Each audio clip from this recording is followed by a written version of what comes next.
En un rincón de la ciudad, donde las casas se alinean como soldados en una fila monótona, vivía Clara, una madre soltera que luchaba por ofrecer un futuro mejor a su hija, Lucía.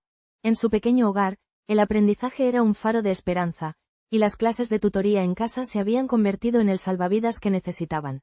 Sin embargo, un nuevo decreto del barrio, que prohibía las tutorías privadas en casa, amenazaba con hundir ese barco en aguas turbulentas. El consejo vecinal, con su afán de embellecer la comunidad, justificó la medida alegando que las tutorías no eran más que un nido de desigualdad, pero para Clara, esa regla era como un ladrón en la noche que robaba las oportunidades de su hija. Mientras los niños de hogares privilegiados continuaban disfrutando de clases particulares en centros de élite, Lucía se quedaba atrás, atrapada en un sistema que no la comprendía. El absurdo de la normativa se hacía evidente en cada rincón del vecindario. Jardines de verduras que una vez alimentaron a familias fueron reemplazados por céspedes perfectos, y mascotas que traían alegría fueron desterradas al olvido. La uniformidad de colores en las fachadas de las casas se volvía un eco de la opresión, donde la individualidad se sacrificaba en nombre de una falsa armonía. El llanto de Lucía al ver a sus amigos avanzar académicamente mientras ella se quedaba atrás resonaba en el corazón de Clara. Así, la política de embellecimiento se convertía en un cruel recordatorio de que, a veces, las decisiones que buscan el bien común pueden aplastar las esperanzas de los más vulnerables, dejando en su estela un rastro de sueños rotos y oportunidades perdidas. La educación como derecho fundamental y la problemática de la tutoría privada. La educación es un derecho fundamental, reconocido en numerosas declaraciones internacionales y constituciones. Sin embargo, en la vida cotidiana, este derecho se ve amenazado por políticas que, en vez de fomentar la igualdad, profundizan las brechas existentes. En un barrio de Madrid, la situación de Clara, madre soltera y trabajadora incansable, ilustra de manera desgarradora cómo la prohibición de la tutoría privada en casa ha creado un abismo que separa aún más a los estudiantes desfavorecidos de sus pares. En un intento por embellecer el barrio y mantener una uniformidad estética, las autoridades decidieron prohibir las tutorías en casa, argumentando que éstas fomentaban la competencia desleal entre los estudiantes. Sin embargo, para Clara, esta medida se convirtió en una condena. Su hija Valeria, una brillante estudiante, siempre había luchado para sobresalir en la escuela. Sin recursos económicos para pagar clases particulares, había encontrado en sus vecinos, quienes eran educadores, una solución viable. Tutorías informales en casa. Ahora, con la nueva normativa, esa opción se evaporó. La absurdidad de la regla se hizo evidente cuando Clara vio a sus vecinos, padres con más recursos, alquilando espacios en academias privadas, mientras su hija se quedaba atrás. Las lágrimas de Valeria al recibir su boletín de calificaciones, que reflejaba su lucha en un sistema que no le brindaba las mismas oportunidades, resonaban en el corazón de Clara. El sacrificio de cada día, el esfuerzo por ofrecerle a su hija un futuro mejor, se desmoronaba ante la implacable burocracia. Este ejemplo no es solo la historia de Clara y Valeria, es un reflejo de una sociedad que, al querer embellecer su imagen, olvida el verdadero valor de la educación. La igualdad de oportunidades. Así, la prohibición de la tutoría privada en casa no solo limita el acceso a la educación, sino que perpetúa un ciclo de desigualdad, donde los más vulnerables son siempre los que más sufren. En el corazón de un barrio vibrante de Madrid, donde los colores de los huertos y las risas de los niños solían ser la melodía de la tarde, Clara se encontraba atrapada en una red de absurdos. La reciente ordenanza que prohibía los jardines de vegetales había transformado su pequeño paraíso en un desierto de concreto. Su hija Valeria, una estudiante brillante, solía aprender sobre la vida y la naturaleza mientras recogía tomates junto a su madre. Sin embargo, ahora se veía obligada a estudiar en un entorno gris y monótono, donde las enseñanzas de la tierra se habían convertido en una lección de desilusión. El gobierno, en su afán por embellecer el barrio, había decidido que la uniformidad era más importante que la diversidad de experiencias. Clara, que no podía permitirse un tutor privado, observaba impotente cómo su hija se alejaba de sus sueños, mientras los hijos de los adinerados se beneficiaban de clases en lujosos centros de educación. La injusticia se cernía sobre ellos como una sombra, y Clara se preguntaba, ¿acaso el verdadero embellecimiento no debería incluir la educación y las oportunidades para todos? En su lucha por un jardín, Clara no solo defendía su hogar, sino el futuro de su hija y de toda una comunidad. Desigualdad educativa y sus repercusiones en estudiantes desfavorecidos. En un barrio de clase trabajadora, donde las paredes de las casas contaban historias de esfuerzo y sacrificio, vivía doña Clara, una educadora jubilada que dedicó su vida a enseñar a los niños del vecindario. La vida en la calle de las Flores se había vuelto cada vez más difícil, especialmente tras la implementación de una nueva normativa municipal que prohibía las tutorías privadas en los hogares. Esta política, presentada como una medida para uniformizar la educación, era en realidad un golpe devastador para aquellos estudiantes desfavorecidos que dependían de la ayuda extra para superar las barreras del sistema educativo. Doña Clara, con su pasión por la enseñanza, decidió ofrecer clases de refuerzo a los niños de la comunidad. Sin embargo, la nueva ley la convirtió en una criminal en su propio hogar. Las patrullas municipales, con sus chalecos amarillos y miradas de vigilancia, merodeaban por las calles, listos para multar a cualquiera que osara abrir sus puertas a la educación. La absurda ironía de la situación no se le escapaba a Clara. Mientras los niños ricos podían permitirse tutorías en lujosos centros educativos, los más vulnerables quedaban a merced de un sistema que no solo les fallaba, sino que les cerraba las puertas de su propio futuro.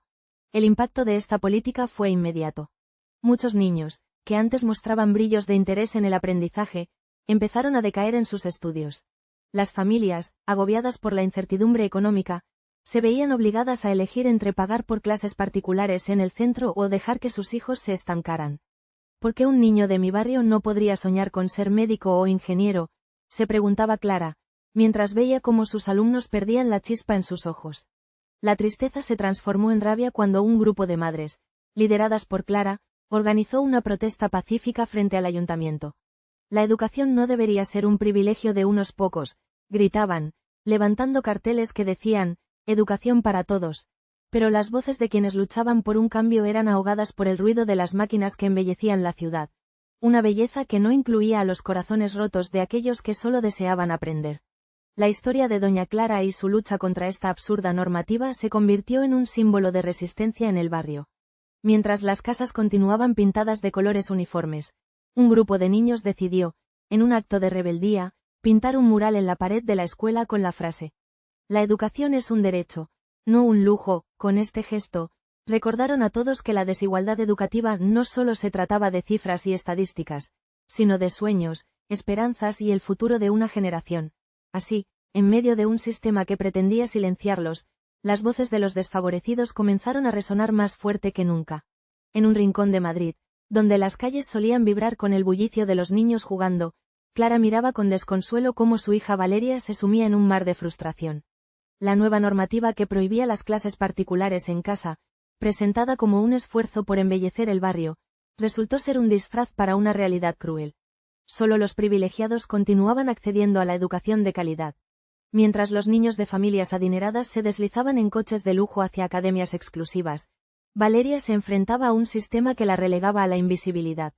Clara, con su espíritu indomable, no podía aceptar que el futuro de su hija se definiera por una regla absurda. La prohibición no solo limitaba el acceso a la educación, sino que también ahogaba los sueños de una generación. En medio de su lucha, Clara se convirtió en la voz de muchas madres que, como ella, se negaban a ser espectadores pasivos de su destino. Juntas, comenzaron a sembrar las semillas de un cambio, recordando a todos que la educación es un derecho fundamental, no un lujo reservado para unos pocos. Su lucha resonaba en cada rincón, transformando el silencio de la injusticia en un grito colectivo por la equidad y la dignidad. Un análisis de la política y sus motivaciones. En un rincón olvidado de la ciudad, las calles estaban impregnadas de historias de lucha y resistencia. En este barrio de clase trabajadora, donde el eco de las risas de los niños resonaba en cada esquina, doña Clara se convirtió en la voz de una comunidad que siempre había valorado la educación por encima de todo. Sin embargo, las recientes políticas municipales empezaron a oscurecer el horizonte. La última medida, la prohibición de la tutoría privada en casa, se erguía como un muro entre los sueños de muchos estudiantes desfavorecidos y su acceso a una educación de calidad. La ley, presentada como un intento de igualdad, en realidad mostraba su rostro más cruel.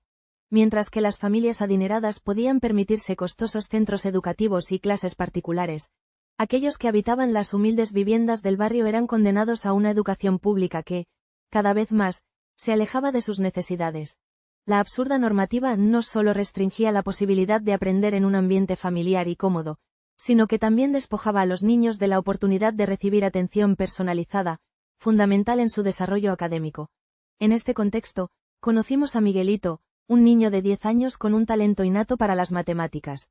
Su madre, doña Teresa, a menudo se sentía impotente al ver cómo su hijo se esforzaba por entender conceptos que otros absorbían con facilidad. La tutoría privada que Miguelito había estado recibiendo de doña Clara, en su pequeña sala de estar, se convirtió en un faro de esperanza. Pero cuando la nueva regulación entró en vigor, la luz se apagó. La prohibición resultó en una serie de consecuencias devastadoras. Miguelito, privado de su apoyo educativo, comenzó a perder la motivación y su rendimiento escolar se desplomó. Las risas que antes llenaban la casa de doña Teresa se convirtieron en suspiros de frustración. La comunidad, unida por la adversidad, se alzó en protesta, pero sus voces se perdieron entre las burocráticas justificaciones del ayuntamiento, que argumentaba que el control de la educación era fundamental para la belleza del barrio. Así, la política que prometía equidad se convirtió en un cruel recordatorio de la desigualdad que permeaba la sociedad.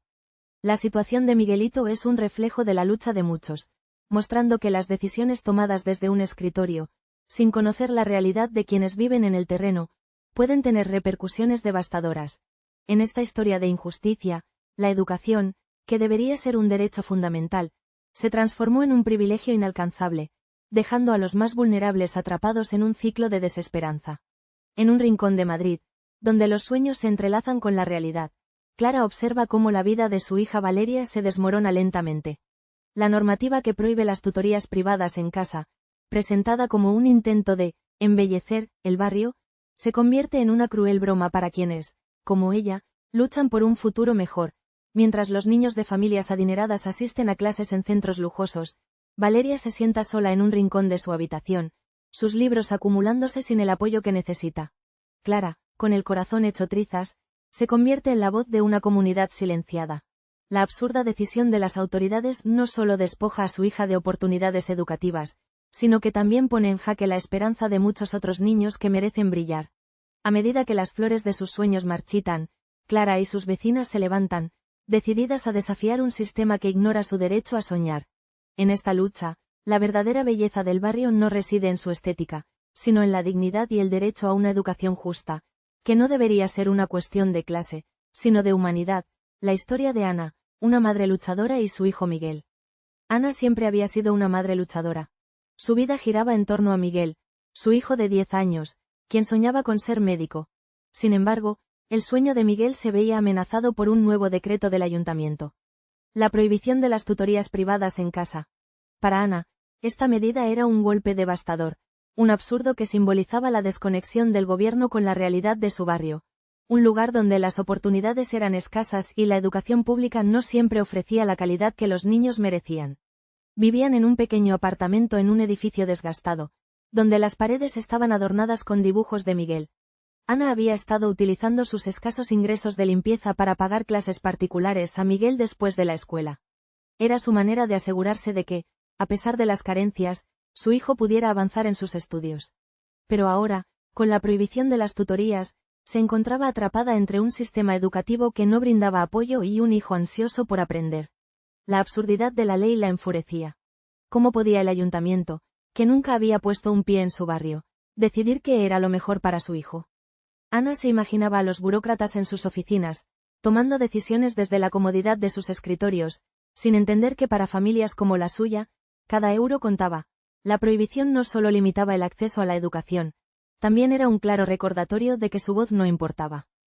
Sin las tutorías, Miguel comenzó a mostrar signos de frustración. Las notas en la escuela se desplomaron y, con ellas, sus sueños. Ana pasaba las noches revisando sus libros, intentando ayudarlo, pero sabía que sus esfuerzos eran insuficientes. La presión crecía. La mirada de su hijo, que antes brillaba con esperanza, se tornaba cada vez más sombría. Ana se dio cuenta de que no solo luchaba por la educación de Miguel, sino también por su autoestima y su futuro. La situación se volvió insostenible. Ana decidió organizar una reunión con otros padres del barrio para discutir cómo podían hacer frente a esta injusticia. Juntos, comenzaron a planear una protesta pacífica, pero decidida. Sabían que, aunque el camino sería difícil, el futuro de sus hijos dependía de su capacidad para alzar la voz y cuestionar las políticas que los mantenían en la sombra. Ana miró a su alrededor, a los rostros cansados pero decididos de sus vecinos, y sintió que, por primera vez, la lucha estaba comenzando a tomar forma. En un rincón de Madrid, donde los sueños de los niños deberían florecer como jardines vibrantes, Clara observa cómo su hija Valeria se sienta sola en el parque, mientras sus compañeros disfrutan de clases particulares en lujosos centros privados. La nueva normativa, que prohíbe las clases de apoyo en casa, se presenta como un intento de embellecer la comunidad, pero en realidad, se asemeja a una trampa bien disfrazada, diseñada para mantener a los menos favorecidos a raya. Clara, con su espíritu indomable, decide alzar la voz. Con cada palabra, revela la hipocresía de un sistema que, en lugar de unir, divide. Mientras las casas se pintan de colores uniformes, los sueños de Valeria se desvanecen en un gris monótono, y el futuro de su educación se ve amenazado por decisiones arbitrarias. En medio de la risa de los ricos, Clara grita por justicia, recordando a todos que la educación no debe ser un lujo, sino un derecho sagrado. En esta lucha, no solo aboga por su hija, sino por todos los pequeños que merecen soñar y alcanzar sus metas, sin importar el color de su casa o el tamaño de su billetera. Dificultades enfrentadas por Ana y Miguel en su educación. El impacto de la prohibición. Dificultades enfrentadas por Ana y Miguel en su educación. La reciente prohibición de la tutoría privada en casa había azotado la vida de Ana y Miguel como un huracán inesperado. Antes de esta medida, Ana había encontrado en la educación complementaria una tabla de salvación para su hijo, quien, a pesar de su brillantez, enfrentaba las duras realidades de una escuela pública que luchaba por mantenerse a flote. Miguel, con su mente curiosa y su pasión por la medicina, había estado recibiendo clases adicionales de un maestro local que se había convertido en su mentor. Sin embargo, el nuevo decreto, impulsado por una lógica absurda que pretendía igualar las oportunidades educativas, había cortado de raíz esa posibilidad. Ana se encontraba atrapada entre el deseo de proporcionar a su hijo una educación de calidad y la brutalidad de un sistema que la empujaba hacia el abismo. La prohibición no solo limitaba el acceso a la educación privada, sino que también cerraba la puerta a una comunidad de apoyo que se había formado en torno a las tutorías. Ahora, Miguel debía enfrentar solo un entorno escolar saturado de alumnos con recursos, donde la atención del profesor se dispersaba en un mar de necesidades. La angustia de Ana era palpable. Cada día, veía el brillo en los ojos de su hijo apagarse lentamente. La falta de preparación adecuada para los exámenes y el temor a no cumplir su sueño de ser médico se convertían en sombras que atormentaban su hogar. La ironía de la situación era insoportable. Una política que se suponía que beneficiaría a todos, en realidad, condenaba a aquellos que más necesitaban apoyo. Mientras los hijos de los más favorecidos continuaban accediendo a clases particulares, Miguel, un prometedor futuro médico, se convertía en una víctima silenciosa de un sistema que ignoraba las realidades de la desigualdad. Ana decidió que no se rendiría fácilmente. Comenzó a organizar a otros padres en su situación, creando un frente unido contra la prohibición absurda. Con cada reunión, la frustración se transformaba en determinación. Comprendió que, aunque el camino por delante era incierto y lleno de obstáculos, la lucha por el futuro de Miguel y de tantos otros niños necesitados valía la pena. La historia de Ana y Miguel se convirtió en un símbolo de resistencia, un eco de la necesidad de cuestionar políticas que, en su afán de uniformidad, olvidaban que la educación es un derecho, no un privilegio. En una pequeña comunidad de Madrid, las casas lucían uniformes, pintadas de un gris monótono, gracias a una normativa absurda que obligaba a los residentes a seguir un código de colores. Entre ellos estaba Doña Rosa, una anciana apasionada por las flores que adornaban su jardín, el cual se había convertido en un refugio de vida y color. Sin embargo, la llegada de la nueva regulación la obligó a deshacerse de su amado jardín, bajo la premisa de embellecer el vecindario. Con cada planta arrancada, Doña Rosa sentía que le arrancaban un pedazo de su alma. Sus vecinos, que solían disfrutar de las risas y el aroma de las flores, ahora se encontraban atrapados en un paisaje desolado. La comunidad, una vez vibrante, se volvió fría y monótona, reflejando la insensibilidad de aquellos que dictaban reglas desde sus oficinas, ajenos a las vidas que impactaban. La absurdidad de esta normativa se hizo evidente cuando el niño del vecino, que solía jugar entre las flores, dejó de sonreír. La tristeza se extendió como una sombra sobre el barrio, recordando a todos que la verdadera belleza de un lugar radica en la diversidad y la vida que cada residente aporta. Así, Doña Rosa se convirtió en símbolo de resistencia, luchando no solo por su jardín, sino por el derecho a vivir en un hogar lleno de color y alegría. Comparaciones con otras políticas de la comunidad. La absurdidad de la norma. Comparaciones con otras políticas de la comunidad. La reciente prohibición de la tutoría privada en casa no fue un episodio aislado en la vida de Ana y Miguel, sino que se inscribió en un marco más amplio de decisiones arbitrarias que, en nombre del bien común, afectaban desproporcionadamente a los más vulnerables. En su vecindario, donde las sombras del concreto reemplazaban a los árboles y las risas infantiles eran ahogadas por el ruido del tráfico, se implementaron otras normativas que, aunque absurdas, se presentaban como mejoras para la comunidad. Por ejemplo, la inmensa campaña para uniformizar el color de las casas. Un tono gris monótono que prometía armonía estética. Sin embargo, este intento de embellecimiento se traducía en la eliminación de las expresiones individuales y culturales que daban vida al barrio. Ana recordaba a la anciana señora Dolores, quien había sido forzada a pintar su casa de gris, a pesar de que la fachada azul celeste que había adornado durante años era un símbolo de su herencia. Dolores, que había cultivado un jardín de flores silvestres, ahora se encontraba con el desánimo reflejado en su rostro.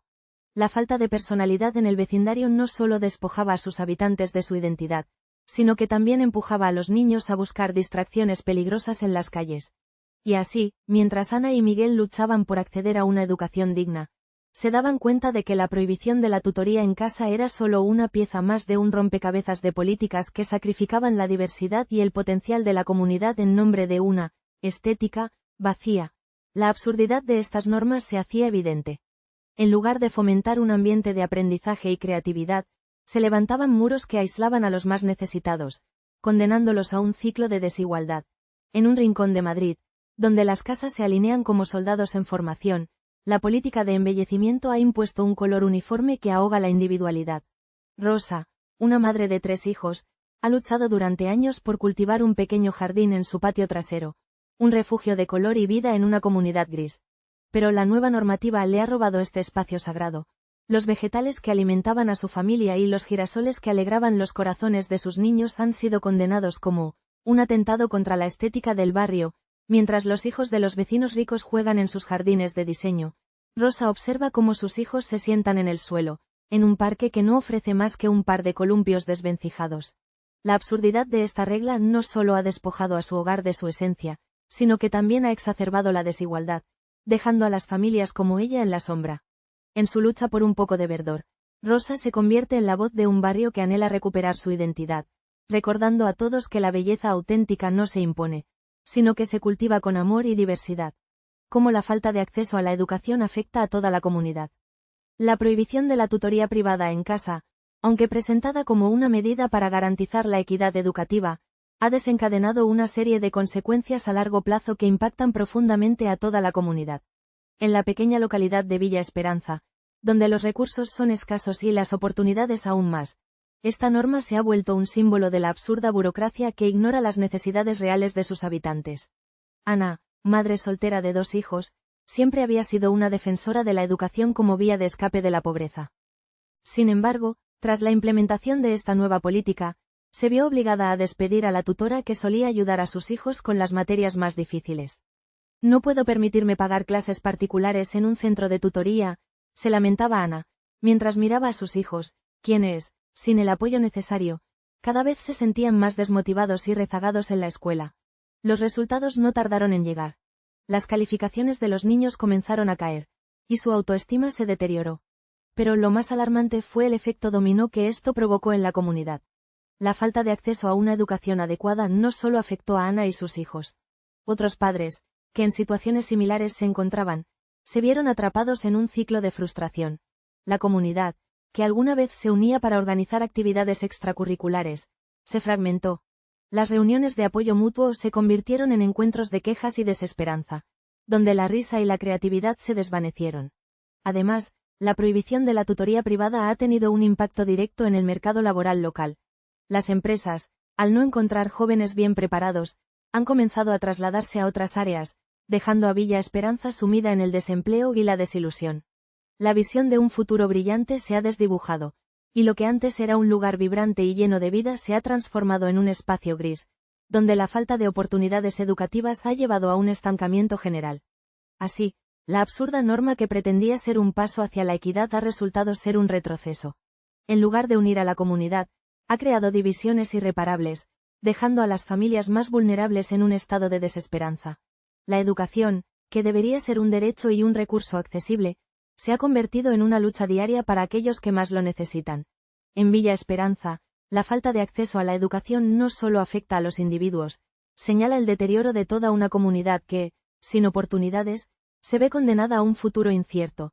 En un rincón olvidado de Madrid, donde las calles aún conservan el eco de risas infantiles, Clara observa a su hija Valeria, atrapada en un sistema educativo que no le ofrece más que sombras. La reciente normativa que prohíbe las clases de apoyo en casa, supuestamente para embellecer el barrio, se ha convertido en un velo que ahoga las aspiraciones de los más vulnerables. Mientras los hijos de los ricos continúan disfrutando de tutorías en lujosos centros, Valeria se enfrenta a un futuro incierto, donde su talento brilla con menos intensidad en un entorno hostil. Clara, con el corazón desgarrado, mira cómo su hija lucha con tareas que deberían ser un peldaño hacia el éxito, pero que se convierten en un abismo de desilusión. Esta política, disfrazada de un noble propósito, revela su verdadera cara. Una estratagema que perpetúa la desigualdad y condena a los menos favorecidos a la marginación. La lucha de Clara no es solo por Valeria. Es un grito de resistencia de todas las madres que ven cómo se desmoronan los sueños de sus hijos. En esta absurda danza de belleza, la verdadera riqueza se encuentra en la educación, y es hora de que la comunidad despierte y se levante contra estas injusticias disfrazadas de progreso. Hacia un sistema educativo más equitativo y accesible para todos. En un barrio donde el color de las casas está regulado por un código que limita la expresión individual, vive Elena, una madre soltera que lucha por brindar un futuro mejor a su hijo, Lucas. La reciente prohibición de la tutoría privada en casa, aunque disfrazada de una medida para garantizar la equidad educativa, ha dejado a Elena y a muchos como ella atrapados en un ciclo de desesperanza. Mientras las clases en la escuela pública son insuficientes y no se adaptan a las necesidades de los estudiantes, la posibilidad de recibir apoyo adicional se ha evaporado. Elena recuerda los días en que Lucas podía recibir tutoría en casa, un momento en el que la educación se transformaba en un espacio seguro y personalizado. Ahora, cada vez que ve a su hijo frustrado con las tareas, siente cómo el sistema la empuja a un abismo del que no puede escapar. La absurdidad de la regla se vuelve palpable cuando observa que en el barrio adyacente, donde la clase alta vive en una burbuja de privilegio, los niños tienen acceso a tutores privados sin restricciones. Este contraste no solo es injusto, sino que también perpetúa la desigualdad que el sistema pretende erradicar. La historia de Elena es, en muchos sentidos, un reflejo de las luchas de una comunidad olvidada. La prohibición de la tutoría privada en casa no solo ha limitado las oportunidades educativas de Lucas, sino que también ha fracturado la esperanza de un futuro mejor. La respuesta a esta crisis debe ser clara. Abogar por un sistema educativo que valore y respete las necesidades de todos los estudiantes, independientemente de su origen socioeconómico. Proponemos políticas que fomenten la tutoría accesible, programas comunitarios de apoyo académico y una revisión de las medidas que limitan la educación en el hogar. Así, podremos construir un sistema educativo más equitativo y accesible, donde cada niño, como Lucas, tenga la oportunidad de alcanzar su máximo potencial. En un rincón olvidado de Madrid, donde las paredes hablan de sueños y luchas, Clara se erguía como un faro de esperanza en medio de la tormenta. La reciente normativa que prohibía las clases particulares en casa, disfrazada de un intento de embellecer el barrio, había dejado a su hija Valeria atrapada entre el deseo de aprender y la cruel realidad de la desigualdad. Mientras los niños de familias adineradas disfrutaban de tutorías en lujosos centros educativos, Valeria se quedaba atrás, observando cómo sus sueños se desvanecían con cada día que pasaba. Las protestas de Clara y sus vecinas resonaban como ecos en las calles, pidiendo justicia y igualdad en un sistema que parecía más interesado en la estética que en el bienestar de sus ciudadanos. La absurda política que las oprimía no solo afectaba su acceso a la educación, sino que también despojaba a la comunidad de su dignidad. Con cada pancarta levantada, Clara recordaba que la lucha por un futuro mejor no era solo suya. Era de todos, y que la educación, un derecho inalienable, debía brillar en cada rincón, sin importar el color de las casas o el estatus social. En su corazón, la chispa de la resistencia seguía viva, iluminando el camino hacia un mañana más justo.